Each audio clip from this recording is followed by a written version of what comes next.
Kota wajjin nyaannu nyaata mi'aawaa piizaa kota sinin jedha hordoftootaa fi kabajamtoota kiyya. Assalaamu alaykum warahmatullahi wabarakatuh. Ashama harka fuuni jirra jirtuu fayyaa qabdu sinin jedha. Baga jiraattanii baga wajjumaan jiraanne baga walitti dachaane sinin jedha. Idiiti godhaa jira dhiifama maaliif jennaalee sagalee garagaraattu jira. Kushiina keessa maaruufa kan beeyta waan ta'eef haaluma kanaanii anamootu wanti ani itti godhadhu akkuma argitan kana zabaadii halii boodraa waan goggoysuu fi halii boodraa ittiin godhu akkasiin na hubadda. Zabaadii mankaa takka yookaan mankaa lama itti godhadha jechuudha. Maaliif jennaan muciqaan kun lasas jedha dafee ariitiin illee saffisaa sirni jedha. Hatta qabiin boodraa ittiin godhadhu jechuudha. Akkasiin lallaaffisee booda akka geennukaa wajjumaan turtiin afaana godha laayikii fi sheerii ammoo godha isiniin jedha dhugaa dubbachuu fi guddisan jirtan jechuudha. Akka guyyaa irraa waan gadhiisuun dirqama na guddisuu qabdanii jechuudha. Walumaa galatti eenyuun guddisa Oromoo namni na hordofu guutuun akka sirriitti namni illee na hordofu yoo sheeriin godhini akkasii lafa kana jechuudha. Muciqaan kun maaliif hin goggogullee dhugaa dubbachuuf hin goggogullee amma mootu hin turu jechuudha. Ol afuufamuuf yookaan ol maal jechuudha lafuufamuuf hin turu. Hagaan kushinaa godhadhutti kushinaa kana mootu maaliif akkana godhadha beeytanii shunkurtii yoo keessaa mul'atu ijoolleen hin jaalattu.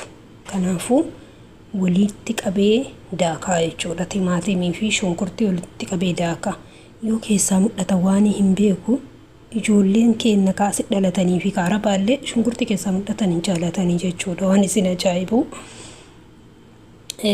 akkasitti daakee booda zayitii ho'itu gadi buusaa jechuudha. Kunimmoo zayitiin ho'ite miti akkasumatti gadi buusaa. Kanaaf wanni inni isattiin dhufu waan ta'eef haalli bizichaa illee lallaafaadha. Haalli maal jennaan biyya keenyatti kushinaan naannoo afaan arabaatiin kushinaan keenyallee kana fakkaata akkasii jechuudha. Hordoftootaa fi kabajamtoota kiyya kun amma ammootu zayitii irra dibadhaa jira isaanii akkuma argaa jirtan kanatti booda zayitii akka hin qabanneef jechuudha. Jalli wanni ani isin himu hin jiru dubartii ta'e namni wallaalee hin jiru. Haa ta'u lafaa dhufa amma deemaa jiru kanaaf ibsuun bareeda. Namni martuu eelee ofii majala haa xaawwata.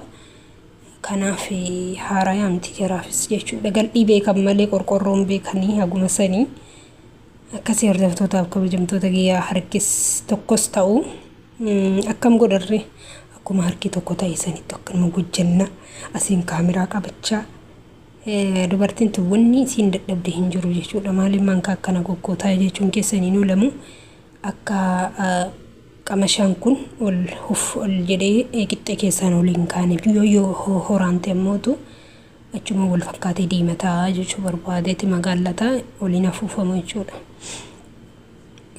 Akkasii hordoftoota kiyyaa wallahi laayikii fi sheerii fi sabskiraayibiin keenya keessattuu hin xiqqaata jechuudha. Akka hojii keenya caala namni tokko yeroo waa ifaaju haala xiqqishu kanatti ifaajesanitti hin fakkaatin jechuudha.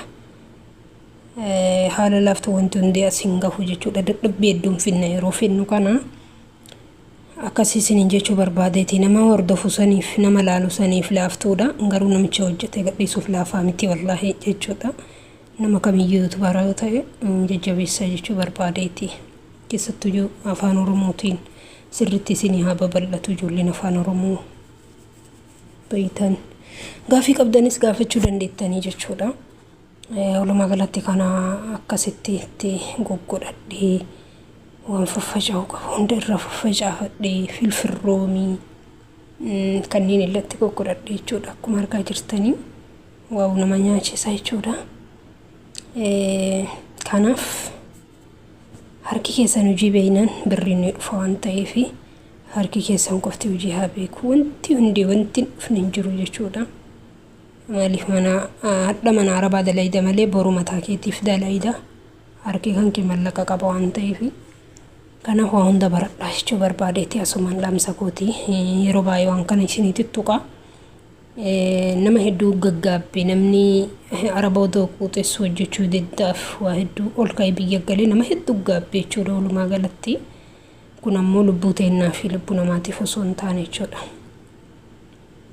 Akkasitti furuuna keessa mudhadhallee akkasii hordoftoota kabajamtoota kiyyaa jibnallee akkasumatti irra facaafadhaa jira akkasumatti walitti qaqqabaddee idiitii godhaa jechuudha. Viidiyoon tokko iyyuu akkasi dhabdee waraaba ooluuf dhiiratallee waan ta'eef walitti deebistee kunuu idiitii gochuu fi tartiiba isaatti galchite baay'ee dadhabbii guddaadha dhugaa dubbachuu fi akka amma isiniin hordoftan laafiftan kanaa miti walumaa galatti jibunni amma itti godhataa jiru kuni gosa lama booraa fi adii jechuudha wal keessa inni garaagaraa wal garaagaraatti walitti akkasii inni godha.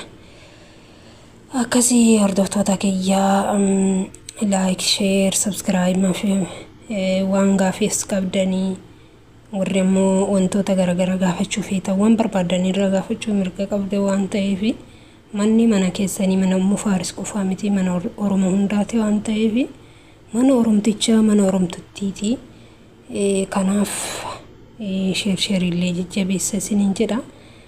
Gaba heellee kaakunu inni kana fakkaataa jechuudha. Wallahi maashaallah tabarakallah asuma maashaallah jedhaani inni irraanfatina